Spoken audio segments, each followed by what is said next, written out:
The Armed Forces of Indonesia and the United States military recently held Joint Exercise GEMA BHAKTI 21, a chairman of the Joint Chiefs of Staff exercise between the U.S. Indo-Pacific Command and the Indonesian military in Jakarta, Indonesia. The 8-day exercise was designed to improve joint operational level staff planning and processes during military actions. It also promotes positive military relations, increases cultural awareness, and enhances command and control proficiency. It allows us to train with our partners in the Indo-Pacific region and strengthen our relationships in the event that we do have to train with them at some time, or maybe even in real life. The Hawaii National Guard-led exercise emphasized small group discussions facilitated by subject matter experts from the Indonesian military and the U.S. forces.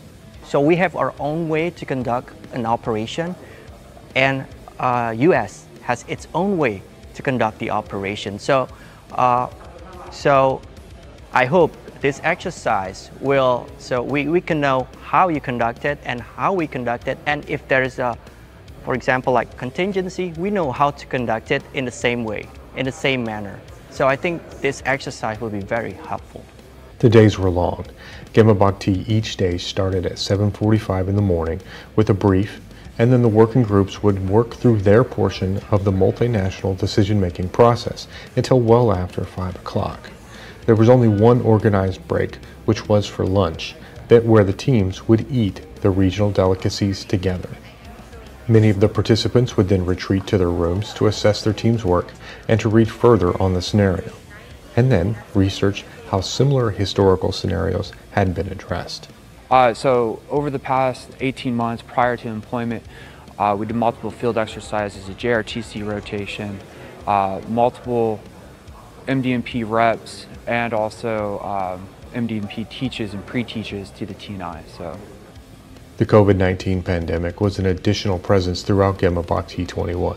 Strict protocols were followed every day, including mandatory mask wear, temperature checks, and hand hygiene, along with hourly room sanitization. Fortunately, the mitigations had little effect on the productive outcome of GEMA BHAKTI 21. The only true loss was some of the traditional cultural exchange activities which would normally have occurred. However, the participants found other ways to experience each other's culture during the planning exercise. So talking to them about their process of training, where they get where they are, has been really interesting. Additionally, I've been fortunate enough to go and eat at a local place with them and try a lot of the local food and talk about that. So I think the cultural exchange has been a really positive aspect of this as well. This is only the second face-to-face engagement between the Hawaii National Guard and the Indonesian military since late 2019. The two countries are paired together in the State Partnership Program. GEMA BHAKTI 2020 was held entirely virtually due to the pandemic.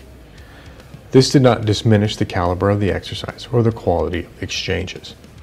We don't discuss only for the exercises. We talk about our personal lives.